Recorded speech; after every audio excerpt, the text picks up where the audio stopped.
Hello everyone, welcome you all. তোমাদের food SR exam সবেমাত্র শেষ হয়েছে এবং পরীক্ষাটা নিয়ে অনেকের অনেক রকম অ্যালিগেশন আছে। সেটা হতে পারে কোয়েশ্চেন লিক নিয়ে বা টাফ শিফট নিয়ে। পরীক্ষা কারো খুব ভালো হয়েছে, আবার কেউ এমন আছে যারা মনের মতো দিতে পারেনি। তো এইসব নিয়ে মাতামাতি না করে এখন আমি এটাই বলবো যে যেটা হয়ে গেছে ওটা বাদ দাও এবং আপকামিং যে এক্সামগুলো আছে সেগুলোর উপর ফোকাস করো। নেক্সট যে পরীক্ষাগুলো আছে তার মধ্যে সবথেকে যে ভাইটাল পরীক্ষা সেটা হচ্ছে ক্লার্কশিপ। আর এই পরীক্ষাটা ক্র্যাক করার সুযোগটাও অনেক বেশি, কারণ কি এর ভ্যাকান্সি মোটামুটি ধরো 5,500-এর উপরে থাকবে। যেহেতু হাতে সময় বেশি নেই, তোমাদের সকলের উচিত এই পরীক্ষাটার জন্য পুরোপুরিভাবে নিজেদের কনসেন্ট্রেট করা। আজকের এই ক্লাসে আমি ক্লার্কশিপের এক্সাম সম্পর্কে কিছু আলোচনা করব। তোমরা অনেকেই জানতে চেয়েছিলে যে কিভাবে এটার জন্য প্রস্তুতি নেবে, স্ট্র্যাটেজি কেমন হবে, টাইম ম্যানেজমেন্টটা কিভাবে করবে। তোমাদের সব প্রশ্নের উত্তর আমি ভিডিওর মাধ্যমে দেওয়ার চেষ্টা করব। ক্লাসটি অবশ্যই শেষ পর্যন্ত দেখবে, কারণ আমি একটার পর একটা স্লাইড খুব ভালো করে প্রেজেন্ট করার চেষ্টা করেছি যাতে তোমরা সহজভাবে বুঝতে পারো। আমার দৃঢ় বিশ্বাস আজকের এই ক্লাস তোমাদের এক্সাম প্রিপারেশনে অনেকটা হেল্প করবে। তো দেরি না করে শুরু করা যাক। প্রথমে আমরা দেখব যে এক্সাম প্রসেসটা কিভাবে হয়। প্রথমে দেখো, পার্ট 1 একটা এক্সাম হবে, তারপরে পার্ট 2 এক্সাম হবে। এই পার্ট 1 এবং পার্ট 2 দুটো এক্সাম মিলিয়ে তোমাদের মেরিট লিস্ট প্রকাশ করা হবে। এই পর্যন্ত বুঝতে পারলে? তারপর কি করা হবে যে সেই লিস্টের উপর ভিত্তি করে তোমাদের কম্পিউটার টেস্টের জন্য ডাকা হবে। এখানে অনেকের প্রশ্ন হতে পারে যে কম্পিউটার টেস্টের জন্য কি আলাদা কোনো সার্টিফিকেট লাগবে? তো তার উত্তর হচ্ছে না, কারণ নোটিফিকেশনে তোমাদের এরকম কিছু মেনশন করা নেই। এরপর দেখো, তোমাদের এই কম্পিউটার টেস্টে শুধুমাত্র পাস করলেই হবে, মেরিট লিস্টে এই নাম্বার কোনো এফেক্ট ফেলবে না। তাহলে প্রসেসটা আরেকবার দেখো, যে প্রথমে পার্ট 1 এক্সাম হবে, তারপর পার্ট 2, দুটো এক্সাম মিলিয়ে মোট নাম্বার নিয়ে তোমাদের মেরিট লিস্ট প্রকাশ করা হবে।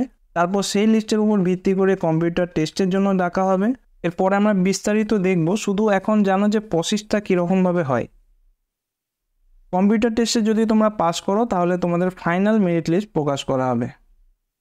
এই মেরিট লিস্টে তোমাদের নম্বর এবং প্রেফারেন্স হিসাবে কে কোন ডিপার্টমেন্টে আছে সেটা পাবলিশ করা হবে। এরপর কি হবে? ডকুমেন্ট ভেরিফিকেশন, তারপর পুলিশ ভেরিফিকেশন, তারপর মেডিকেল টেস্ট এবং সর্বশেষে তোমরা অ্যাপয়েন্টমেন্ট লেটার পেয়ে যাবে এবং জয়নিং ডেটটা পাবে। তাহলে বুঝতে পারলে প্রথম 4টে পয়েন্ট এগুলো হচ্ছে পিএসসির কাজ। এরপর তোমাদের যে সিলেক্টেড ডিপার্টমেন্ট থাকবে সেই ডিপার্টমেন্টের দ্বারা ডকুমেন্ট ভেরিফিকেশন, তারপর পুলিশ ভেরিফিকেশন, মেডিকেল টেস্ট এগুলো কন্ডাক্ট করানো হবে। তাহলে প্রসেসটা কিভাবে হয় আশা করছি তোমরা সবাই বুঝতে পেরেছো। এখানে আরেকবার দেখে নাও। প্রথমে পার্ট 1 এক্সাম হবে 100 নম্বরের, টাইমটা দেখো 1 ঘন্টা 30 মিনিট। পার্ট 2 হবে 100 নম্বর, এটার টাইম হচ্ছে 1 ঘন্টা। তারপর কি আছে? টাইপিং টেস্ট, যেটা হচ্ছে কোয়ালিফাইং এক্সাম, এর নাম্বারটা যোগ হবে না। শেষে ফাইনাল মেরিট লিস্ট। নাম্বার বিভাজনগুলো দেখে নাও, যদি অনেকের তোমাদের হয়তো জানা থাকবে, কিন্তু তাও যাদের কনফিউশন আছে তোমরা একটু দেখে নাও। প্রথম পার্ট 1-এ টোটাল নাম্বার কত থাকবে? 100। টোটাল টাইম 1.5 ঘন্টা বা 90 মিনিট। 100 নম্বরের মধ্যে দেখো 30 নম্বর থাকবে ইংরাজি, 40 নম্বর থাকবে জেনারেল স্টাডিজ এবং 30 নম্বর থাকবে অ্যারিথমেটিক বা ম্যাথ থেকে। এগুলো এর পরেই আমরা আলোচনা করব। তো এটা গেল পার্ট 1। এখানে তুমি যদি সিলেক্ট হও তোমাকে পার্ট 2 এক্সাম দিতে হবে।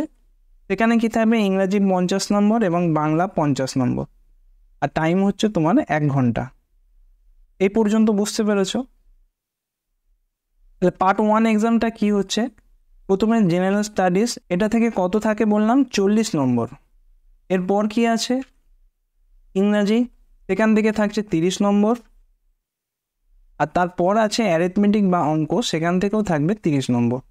টোটাল 40 আর 30 70 আর 30 100 নম্বর। তাহলে এতক্ষণ তোমরা এক্সাম প্যাটার্নটা নিশ্চয়ই বুঝতে পেরেছো। এরপরে সিলেবাসটা একটু আলোচনা করা যাক। দেখো, অফিসিয়াল নোটিফিকেশনে তোমাদের ম্যাথের এইরকম সিলেবাস দেওয়া ছিল, যেগুলো পরপর তোমরা দেখে নিতে পারো। নোটিফিকেশানে এরকম বলা থাকলেও এর সঙ্গে আরও কিছু অ্যাডভান্স অ্যালজেব্রা এগুলো একটু দেখে রাখতে হয়, কারণ বাই চান্স যদি পরীক্ষায় দিয়ে দেয় হয়তো বা সোজা অঙ্ক, কিন্তু কনসেপ্ট ক্লিয়ার না থাকার কারণে তোমরা হয়তো পারবে না। আর এখান থেকে তোমরা দেখতে পাচ্ছ খুব ইম্পর্টেন্ট চ্যাপ্টার আছে যেখান থেকে বারবার প্রশ্ন আসে। যেমন দেখো, percentage, ratio, proportion, profit loss, লাভ ক্ষতি, সুদের অঙ্কগুলো, টাইম ওয়ার্ক, টাইম ডিস্টেন্স, গড়ের অঙ্ক, পার্টনারশিপ, ভগ্নাংশ, বিভাজ্যতা। প্রতিটা চ্যাপ্টার থেকে তোমাদের অঙ্ক আছে, এগুলো আলাদাভাবে বলার কিছু নেই। এরপর কি আছে, জিএস চ্যাপ্টার। এই জিএস বা জেনারেল স্টাডিজ হলো এমন একটা পার্ট যা সিলেবাসের কোনো কুল কিনারা নেই। যেমন এখানে দেখো ভারতের ভূগোল, ভারতের ইতিহাস, ইন্ডিয়ান পলিটি, ইন্ডিয়ান ইকোনমিক, সায়েন্সের ফিজিক্স, কেমিস্ট্রি, বায়োলজি সব ইনক্লুড আছে। এর সঙ্গে আর কিভাবে static GK plus current affairs সব কিছু এখানে ইনক্লুড আছে। এটা জাস্ট নোটিফিকেশনের সিলেবাস দেখাচ্ছি, আমি এর পরে আরও ডিটেলসে আসবো। আর ইংরাজি সিলেবাসটা তোমরা এখান থেকে দেখে নিতে পারো। দেখে 4টে পয়েন্ট মনে হলো, এখানে কিন্তু অনেক কিছু লুকিয়ে আছে, যেটা এর পরে আমরা দেখব কী কী হতে পারে। একবার এখানে দেখে নাও। ফর দ্য এরর থাকতে পারে, ফিল ইন দ্য ব্ল্যাঙ্কস থাকতে পারে, এটা আর্টিকেল হোক, প্রিপোজিশন হোক বা ফ্রেজাল ভার্ব হোক। এই ফ্রেজাল ভার্ব বা গ্রুপ ভার্ব থেকে সেন্টেন্সে প্রশ্ন আসতে পারে। এরপর দেখো synonym, homonym, antonym, spelling error, idioms, one word substitution, sentence structure, voice change, narration change. ঠিক আছে, এইগুলো পরপর যে টপিকগুলো বললাম এগুলো তোমাদের খুব ভালোভাবে পড়তে হবে। সিনোনিম, অ্যান্টোনিম থেকে অনেক সময় কি হয়, প্রশ্ন কমন আসে না। আর ক্লার্কশিপ এমন একটা পরীক্ষা যেখানে খুব একটা টাফ প্রশ্ন আসে না। বিগত বছরের প্রশ্নগুলো যদি তোমরা একটু ভালোভাবে লক্ষ্য করো, দেখতে পাবে যে synonym, antonym, phrasal verb, preposition এগুলো থেকে খুব সিম্পল টাইপের প্রশ্ন আসে। প্রতিনিয়ত একটু একটু করে প্র্যাকটিস করলে 30-এ 20 থেকে 25 ইজিলি অ্যান্সার করা যায়। এরপর দেখো জিএস পার্টটা, ইতিহাস, ভূগোল, সংবিধান অর্থাৎ পলিটি, ইকোনমি, সায়েন্স দেখো physics, chemistry, biology, environment, computer, এরপর কারেন্ট অ্যাফেয়ার্স এবং তারপর আছে স্ট্যাটিক জিকে। এই স্ট্যাটিক জিকেটা হচ্ছে এমন একটা পার্ট যেখানে হচ্ছে অনেক ধরনের টপিক ইনক্লুড থাকে। যেমন এখানে আমি কয়েকটা টপিক দিয়ে রাখছি, তোমরা একটু ভিডিওটা পজ করে দেখে নিতে পারো, কারণ আলাদা আলাদাভাবে যদি বলতে চাই অনেকটা সময় নিয়ে নেবে, যেটা আমি চাইছি না। তোমরা কাইন্ডলি দেখে নিও। এখানে আমি মোটামুটি 30টার মতো টপিক দিয়েছি, যেখান থেকে প্রায় প্রশ্ন আসতে দেখা যায় এবং যেগুলো খুবই ইম্পর্টেন্ট তোমাদের আপকামিং প্রতিটা এক্সামের জন্য। এর মধ্যে দেখবে কিছু কিছু সাব টপিক আছে, 2-1টা পয়েন্ট এমনও আছে যেগুলো হয়তো আমি এখন এই মুহূর্তে মনে করতে পারছি না। এগুলো ছাড়াও যদি আরও কোনো টপিক অ্যাড করতে হয় তো সেটা আমি টেলিগ্রাম গ্রুপে দিয়ে দেবো। তোমরা যারা জয়েন করোনি পারলে টেলিগ্রাম গ্রুপটাতে জয়েন করে নিও। এই এক্সামের জন্য তোমাদের ওখানে প্রতিনিয়ত প্র্যাকটিস করানো হবে। তাহলে এতক্ষণ আমরা পার্ট 1টা কমপ্লিট করলাম, পরীক্ষার যে সিলেবাস সেটা দেখলাম, এক্সাম প্যাটার্ন কী আছে সেটা দেখলাম। এরপর আছে পার্ট 2। পার্ট 2-এ কী ছিল, বেঙ্গলি এবং ইংরাজি, কত করে 50 নম্বর করে। টাইমটা কত ছিল, 1 ঘন্টা বা 60 মিনিট। এখান থেকে কোন কোন টপিক আছে এগুলো একটু দেখে নাও। প্রথমত রিপোর্ট বা প্রতিবেদন, প্রেসি বা সারাংশ, আর আছে ট্রান্সলেশন বা বঙ্গানুবাদ। 3টে করে মোট 6টা থাকবে। বুঝতে পারছো, রিপোর্ট মানে ইংরেজির ক্ষেত্রে রিপোর্ট, বাংলাতে আসবে প্রতিবেদন, এটা 2টো। প্রেসি আসবে একটা, সারাংশ আসবে একটা, এখানে 2টো। আর ট্রান্সলেশন একটা আসবে, বঙ্গানুবাদ একটা আসবে, এখানে টোটাল 2টো। তাহলে টোটাল 6টা প্রশ্ন আসবে, যার মান হচ্ছে 100 এবং টাইম হচ্ছে 60 মিনিট। শুধুমাত্র এই পার্ট 2 এক্সামের স্ট্র্যাটেজির জন্য আমরা আলাদা একটা ভিডিও নিয়ে আসবো। আজকে কেবলমাত্র পার্ট 1টা নিয়ে দেখো। তোমাদের স্ক্রিনে দেখতে পাচ্ছ এটা গত বছরের পার্ট 1-এর কাট অফ। জেনারেলে গিয়েছিল 65, বাকি তোমরা নিচে দেখে নিতে পারো। বর্তমান পরিস্থিতিতে যেরকম কম্পিটিশান, তাতে কি আছে তোমরা এর সঙ্গে কিন্তু 15-20 এক্সট্রা অ্যাড করে চলো। আমি আবারও বলছি, কাট অফ নিয়ে তোমরা অতটা ভাববে না যে গত বছরে কত ছিল, তার আগের বছরে কত ছিল।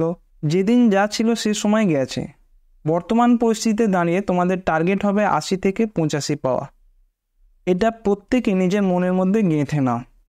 এখানে আরেকটা কথা তোমাদের মনে রাখতে হবে যে প্রিলি এবং মেন্স এই 2টো মিলিয়ে তোমাদের মেরিট লিস্টটা প্রকাশ হয়। সুতরাং তোমাদের এই প্রিলির স্কোরটা যদি একটু বেশি থাকে তাহলে সেটা কিন্তু তোমাদের জন্য অনেকটা অ্যাডভান্টেজ। কারণ মেন্সে অনেক সময় কি হয়, হয়তো ঠিকঠাক লিখেছো কিন্তু যে এক্সামিনারের কাছে খাতাটা পড়বে হয়তো তার মনের মতো নাও হতে পারে। এর জন্য এই প্রিলির মার্কসটা সবসময় চেষ্টা করবে যেন 80 থেকে 85-এর মধ্যে তোমরা স্কোর করতে পারো। এরপর ফাইনালি আমরা এই ক্লার্কশিপ পরীক্ষার স্ট্র্যাটেজি নিয়ে আলোচনা করব, যেটা তোমাদের ম্যাক্সিমাম প্রশ্ন থাকে। আমি এখানে পরপর 10টা পয়েন্ট বলে যাব, তোমরা খুব মন দিয়ে দেখো, সেগুলো বোঝো এবং মানার চেষ্টা করো। প্রথমে দেখো, এক্সাম প্যাটার্নটা তোমাদের আয়ত্ত করতে হবে, যেটা এই ক্লাসের শুরুতেই আমি ভালোভাবে বুঝিয়ে দিয়েছি। এরপর কি আছে, পুরো সিলেবাসটা তোমাদের জানতে হবে। যদি তোমরা নোটিফিকেশান দেখো, ওখানে জিএস বা ইংরাজির যে সিলেবাসটা মেনশন করা আছে ওগুলো কিন্তু এনাফ না, ওইগুলোর সঙ্গে আরও কিছু তোমাদের অ্যাড করতে হবে, যেগুলো আমি ভিডিওতে বলেছি। বিশেষ করে ইংরাজি পার্টটা এবং স্ট্র্যাটেজিকের যে পোর্শনটা, ওটা আমি খুব ভালোভাবে এখানে বলে দিয়েছি। তোমরা পারলে ওগুলো নোট করে নেবে এবং পরপর একটার পর একটা কভার করার চেষ্টা করবে। এরপর সবথেকে গুরুত্বপূর্ণ সেটা হচ্ছে টাইম ম্যানেজমেন্ট। তোমাদের মধ্যে অনেকেই আছো যারা সেলফ স্টাডি করছো, আবার এমনও অনেকে আছো যারা বিভিন্ন কাজের মধ্যে নিযুক্ত আছো। তো তারা কিভাবে নিজেদের সময়গুলো ম্যানেজ করবে, এটা বড় ভাইটাল ব্যাপার। তোমাদের অনেকের আবার এমনও প্রশ্ন থাকে যে একটানা বেশিক্ষণ পড়তে পারছে না, তো তাদের জন্য আমি বলবো তোমরা এই পোমোডোরো টেকনিকটা ইউজ করো। এটা খুবই ভালো এবং এফেক্টিভ। এই টেকনিক অনুসারে যে তুমি একটানা 25 মিনিট পড়ছো, তারপরে কি করবে, 5 মিনিটের একটা রেস্ট নেবে। এই রেস্টটা আবার এমন না যে তুমি ফোন হাতে নিয়ে ইউটিউবে শর্টস দেখছো বা ইনস্টাগ্রামে রিলস দেখছো, এরকম করলে হবে না। তাহলে এখানে কি করা উচিত এটা একটু পরে আমরা আলোচনা করব। এর পরের পয়েন্টটা দেখো, স্টাডি মেটেরিয়াল। এটা নিয়েও তোমরা অনেকেই প্রশ্ন করে থাকো। তো দেখো, যারা কম্পিটিটিভ ফিল্ডে একদম নতুন আছো, আমি বলবো তারা একটা ভালো গাইড বুক কিনে নাও, এবং এখানে তোমরা সিলেবাসটা ভালোভাবে দেখতে পাবে। বিশেষ করে ইতিহাস, ভূগোল, বিজ্ঞান, পলিটি, ইকোনমি, এগুলো নিজেরাই এক একটা বিশাল বড় সাবজেক্ট। এখান থেকে কি পড়তে হবে, কোন জায়গাগুলো থেকে কোন টপিকগুলোর উপর বেশি জোর দিতে হবে, এগুলোর জন্য তোমরা একটা ভালো গাইড বুক কিনে নাও এবং সেটাকে বারবার পড়তে থাকো এবং রিভাইজ করতে থাকো। আর তোমাদের মধ্যে যারা বেশ কয়েক মাস ধরে প্রিপারেশন নিচ্ছ বা যারা WBCS এর জন্য পড়াশোনা করছো, তাদের জন্য আর আলাদা গাইড বুক কেনার প্রয়োজন নেই। তোমাদের প্রত্যেকের কাছে যে বই আছে সেগুলোই বারবার পড়ো এবং রিভাইজ দাও। এরপর একটা ভাইটাল টপিক, সেটা হচ্ছে মক টেস্ট। এখানে ছোট একটা ঘটনা মনে পড়ছে যেটা তোমাদের জানা দরকার। সেটা হচ্ছে, আমার পরিচিত এক স্টুডেন্ট ছিল যে ক্লাসে রেগুলার খুব ভালো রেসপন্স করতো এবং সে ম্যাথে প্রচণ্ড রকম ভালো স্টুডেন্ট ছিল। মানে যে ক্লাসে অন্যদের হেল্প করতো, অন্যদের প্রবলেম হলে সলভ করে দিত, এক্সামে দেখা গেল তার মার্কস অন্যদের থেকে কমে গেছে। কারণ কি? কারণ হচ্ছে প্র্যাকটিসের অভাব। তাহলে এখান থেকে কি শিক্ষা পেলে, যে শুধুমাত্র পড়াশোনা করে সব আয়ত্ত করে ফেলেছি এই রকম ভাবলে হবে না। তোমাদের তার সঙ্গে প্রচুর পরিমাণে মক টেস্ট দিতে হবে এবং বিভিন্ন প্র্যাকটিস সেটগুলো থেকে প্র্যাকটিস করতে হবে। বাজারে দেখবে অনেক ভালো ভালো বই আছে, যেমন ক্র্যাকের প্র্যাকটিস সেটগুলো ভালো, মণ্ডল প্রকাশনের বইগুলো ভালো। রিসেন্ট একটা বই দেখলাম, পাঠশালা এডুকেয়ার, ওই বইয়ের প্র্যাকটিস সেটের প্রশ্নগুলো খুব ভালো দেওয়া আছে। এইভাবে যে যতগুলো অ্যাফোর্ড করতে পারবে প্র্যাকটিস সেটগুলো কিনে কিন্তু প্র্যাকটিস করতে পারো। নিজে থেকে একটা টাইম ঠিক করে মক দিতে পারো। মকের জন্য সবথেকে সুবিধা, যদি অফলাইনে তোমাদের আশেপাশে কোথাও এমন সুযোগ থাকে তাহলে সেখান থেকে অবশ্যই দিতে পারো। এটা সম্ভব না হলে অনলাইন রিসোর্স প্রচুর পরিমাণে রয়েছে, যেখান থেকে ফ্রি মক টেস্টের ব্যবস্থা করা হয়, সেগুলো অ্যাটেন্ড করতে পারো। তোমাদের মধ্যে অনেকেরই আমি একটা বাজে স্বভাব দেখেছি যে তোমরা ফ্রি জিনিসের মর্যাদা দিতে জানো না। কোনো একটা প্ল্যাটফর্ম যদি তোমাদের জন্য ফ্রি মক টেস্টের ব্যবস্থা করে থাকে, তোমাদের সিরিয়াস ব্যাপারটা কিন্তু অতটা দেখতে পাওয়া যায় না। যেমন দেখো, স্বপ্ন, কলম, তারপর সহযোগিতা.com, এইসব সাইটগুলো সুন্দরভাবে টপিক অনুযায়ী স্টাডি মেটেরিয়াল প্রোভাইড করে। প্রতিটা সাবজেক্ট অনুযায়ী এদের বই আছে আমি দেখেছি। যারা গাইড বুক বা প্র্যাকটিস বুক একদম অ্যাফোর্ড করতে পারছো না, তারা এইসব ফ্রি জিনিসের ফায়দা অবশ্যই ওঠাতে পারো। বিভিন্ন ইউটিউব চ্যানেল আছে যারা ফ্রি মকের ব্যবস্থা করে, সেগুলো অ্যাটেন্ড করতে পারো। ইচ্ছা থাকলে কিছু না কিছু উপায় ঠিক বার হয়ে যাবে। এর পরের যেটা গুরুত্বপূর্ণ পয়েন্ট, সেটা হচ্ছে রিভিশন। তোমরা অনেকেই মেসেজ করে থাকো যে দাদা পড়ছি তারপরে ভুলে যাচ্ছি, মনে থাকছে না। তার প্রধান কারণ এটাই যে তোমরা রিভিশন দাও না। কোনো একটা জিনিস পড়ছো, সেটাকে 1-2 দিন পর পর আরেকবার পড়ে সেটাকে রিভাইজ দিতে হয়, 1 সপ্তাহ পর আবার একবার রিভাইজ দিতে হয়। এইভাবে বারবার রিভিশন দিতে হয়, তবেই সেই পড়াগুলো মনের মধ্যে জায়গা করে নেয়। এরপর যেটা আলোচনা করব সেটা হচ্ছে focus on your weak point. নিজেদের যে উইক পয়েন্টগুলো সেগুলো তোমাদের নিজেদেরই বার করতে হবে। কার কোন সাবজেক্ট ভালো লাগে, কোন সাবজেক্ট অতটা ভালো লাগে না বা বুঝতে পারো না, সেইগুলো কি করবে, বারবার পড়ার চেষ্টা করবে। অনেক ভালো ভালো ইউটিউব চ্যানেল আছে যেখানে খুব সুন্দরভাবে বোঝানো থাকে, যে সাবজেক্টে যে টপিকগুলো আটকাবে সেগুলো পার্টিকুলার কোনো ইউটিউব থেকে তোমরা দেখে খাতায় নোট করবে এবং সেগুলো বারবার রিভাইজ দেবে। এর পরের যে গুরুত্বপূর্ণ পয়েন্ট সেটা হচ্ছে তোমাদের নোট করে রাখতে হবে। পড়া ভুলে যাওয়ার অন্যতম আরেকটা বড় কারণ হচ্ছে যে তোমরা নোট করে রাখো না। মনে করো তোমরা একটা ইউটিউবে ভিডিও দেখলে কোনো একটা টপিক, ওই ক্লাসে এমন কিছু টপিক থাকবে বা এমন কিছু প্রশ্ন থাকবে যেগুলো তোমাদের জানা থাকবে, সেগুলো তো ঠিক আছে, কিন্তু এমন কিছু প্রশ্ন থাকবে যেগুলো তোমাদের অজানা, ক্লাসটা যখন দেখছো তখন কিন্তু তোমাদের মাথায় থাকবে, কিন্তু ওই ক্লাসের 1-2 দিন পরে তোমরা একটু রিকল করার চেষ্টা করবে যে ওই জিনিসগুলো মনে রাখতে পারছো কিনা, দেখবে ম্যাক্সিমাম ক্ষেত্রে মনে আসছে না। এর প্রধান কারণ কি, যে তোমরা সেগুলো নোট করে রাখোনি এবং সেগুলোকে বারবার রিভাইজ দাওনি। যেমন আজকের ক্লাসটায় দেখো, এই ক্লাসে আমি স্ট্র্যাটেজি নিয়ে আলোচনা করছি, তোমরা অধিকাংশ ক্ষেত্রে কোন কোন জায়গায় ভুল করো সেগুলো বলছি যাতে তোমরা নিজেকে শোধরাতে পারো। এবার এই ক্লাসের পরে তোমরা যদি নোট না করো, একটা টাইম পরে দেখবে যে সেইগুলো তোমাদের মাথা থেকে আউট হয়ে গেছে। তাই আজকের পর থেকে ডিটারমাইন করে নাও যে কোনো জিনিস যখন পড়বে সেখান থেকে যদি এক্সট্রা কিছু জানতে পারো সেটা অবশ্যই নোট করে রাখবে এবং সেটাকে বারবার ধরে রিভিশন দিতে হবে। আমি আমার টেলিগ্রাম গ্রুপেও বারবার এই একই কথা বলে আসি যে অজানা প্রশ্নগুলো তোমরা নোট করে রাখো এবং যদি সম্ভব হয় সেই রিলেটেড পুরো টপিকটাই একবার তোমরা ইউটিউব থেকে বা তোমাদের গাইড বই থেকে দেখে নাও। নেক্সট যে পয়েন্টটা নিয়ে আমি আলোচনা করব সেটা হচ্ছে স্ট্রেস ম্যানেজমেন্ট। এটাকে আমি 3টে স্টার দিতে চাই, কারণ এটা এমন একটা টপিক যেটা অনেকে আলোচনাই করে না। দেখো আমাদের পশ্চিমবঙ্গের যে অবস্থা, এখানে ধরো একটা ছেলে বহুদিন যাবৎ প্রিপারেশন নিচ্ছে আর জব পাচ্ছে না, তার উপর যে কি মেন্টাল প্রেশার থাকে সেটা সে ছাড়া আর কেউ জানে না।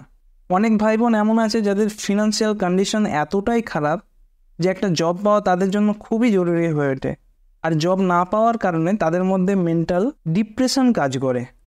আবার তোমাদের মধ্যে অনেকে আছো যারা হয়তো রিলেশনে আছো, এরপর কি আছে, ছেলের চাকরি না পাওয়ার কারণে মেয়ের বাড়ি থেকে রাজি করাতে পারছে না। এগুলো হচ্ছে কমন ইস্যু যেগুলো তোমাদের মধ্যে ম্যাক্সিমাম জনই ফেস করছো। এসব ছাড়াও আরও অনেক এক্সপিরিয়েন্সের নানা রকম প্রবলেম থাকতে পারে যার কারণে তাদের মধ্যে একটা মেন্টাল স্ট্রেস কাজ করে। তাদের সবার উদ্দেশ্যে আমি একটা কথা বলতে চাই যে স্ট্রেস থাকাটা কিন্তু একটা নর্মাল মানুষের পরিচয়। এটা তোমরা নিজেদের বোঝাবে। তোমার মতো 99% ছেলেমেয়ের কিন্তু এই স্ট্রেসটা আছে, এটাকে ওভারকাম করতে হবে। এবার এই স্ট্রেস কমানোর জন্য কি করতে হবে, তোমরা মাঝে মধ্যে ডিপ ব্রিদিং করতে পারো, আর সবথেকে যেটা ভাইটাল এবং ইফেক্টিভ সেটা হচ্ছে মেডিটেশন। তোমাদের যাদের কাছে স্ট্রেসের লেভেলটা যদি একটু বেশি মনে হয় তাহলে অবশ্যই তোমরা এই মেডিটেশনটা করতে থাকো। দিনে সময় দাও 1 ঘন্টা, তা না হলেও 10-15 মিনিট অন্তত মিনিমাম এই মেডিটেশনের সময় দিও। এর সঙ্গে চেষ্টা করবে তোমরা ফিজিক্যাল এক্সারসাইজ করার জন্য। যদি প্রতিনিয়ত 10-15 মিনিট করে মর্নিং ওয়াক করতে পারো, সেটা কিন্তু তোমাদের মন এবং বডি দুটোই সুস্থ রাখতে খুবই উপকারী। দেখো ভিডিওর প্রথমে আমি যে পোমোডোরো টেকনিকের কথা বলেছিলাম যে 25 মিনিট পর পর তোমরা 5 মিনিটের ব্রেক নেবে, এই 5 মিনিটে তোমরা আর কিছু না, যদি মেডিটেশন করতে পারো সেটা কিন্তু তোমাদের স্ট্রেসের লেভেলটাকে অনেকটা কমিয়ে আনবে। তাহলে বুঝতে পারছো, ফালতু সময় নষ্ট করো না। দেখো যারা ফোন দেখে টাইম নষ্ট করছো বা যাদের রিলেশন না থাকার কারণে লাইফে বিশাল বড় কিছু একটা অভাব ফিল করছো, বা যেসব চাকরি প্রার্থী রিলেশনের নাম করে ঘন্টার পর ঘন্টা চ্যাটিং করে যাচ্ছ, সময় নষ্ট করে যাচ্ছ, তাদের সবার উদ্দেশ্যে আমি একটা কথা বলতে চাই যে দেখো লাইফে সব কিছুর অবশ্যই দরকার আছে, কিন্তু প্রত্যেকের একটা নির্দিষ্ট সময় আছে। আর এখন হচ্ছে তোমাদের পড়াশোনা করবার সময়, গাধার মতো পরিশ্রম করে একটা সিট ছিনিয়ে নেওয়ার সময়। এই সময়গুলো তোমরা বাজেভাবে নষ্ট করো না, কারণ আমি এমন অনেক মেধাবী স্টুডেন্ট দেখেছি যারা টাইমকে ঠিকমতো কাজে না লাগানোর জন্য এমনভাবে তলিয়ে গেছে সেখান থেকে কিন্তু আর উপরে ওঠার কোনো স্কোপ নেই। তাই এই চাকরিটা পাওয়ার জন্য যারা খুবই সিরিয়াস তারা একটু সাবধান হও এবং সময়গুলোকে ঠিকঠাক কাজে লাগাও। এরপর আরেকটা আমি পয়েন্ট নিয়ে আলোচনা করব, সেটা হচ্ছে পেনম্যান টেকনিক।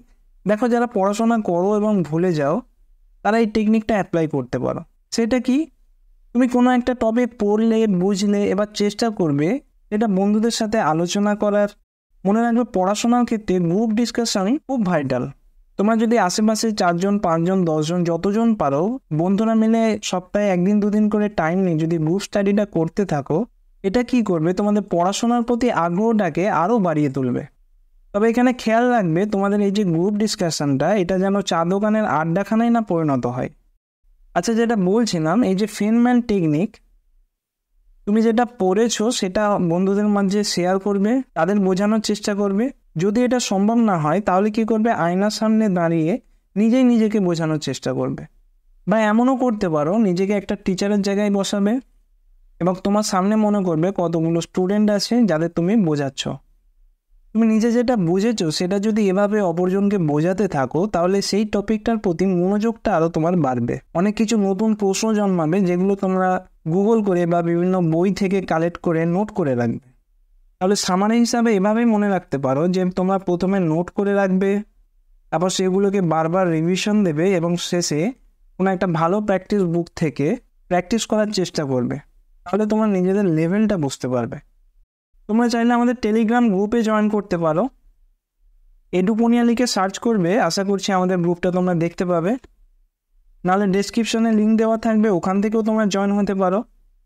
গ্রুপে গিয়ে দেখবে একটা রেজিস্ট্রেশন লিঙ্ক দেওয়া আছে যেটা তোমাদের ফিল আপ করতে হবে এবং ফিল আপ করার পর আমাদের ম্যাথ, ইংরাজি এবং জিএসের 3টে আলাদা গ্রুপ আছে। এই প্রাইভেট গ্রুপগুলোর লিঙ্ক তোমাদের প্রোভাইড করা হবে। আর হ্যাঁ, এখানে কোনো টাকা পয়সার ব্যাপার নেই। তোমাদের মধ্যে যারা খুব সিরিয়াস, বিশেষ করে যারা সেলফ স্টাডি করছো, তাদেরকে গাইড করার জন্য একটা ছোট্ট প্রয়াস মাত্র। পরিশেষে একটা কোর্স দিয়ে আমি ভিডিওটা এন্ড করতে চাইছি। কি লেখা আছে তোমরা একটু ভালোভাবে পড়ো এবং বোঝো।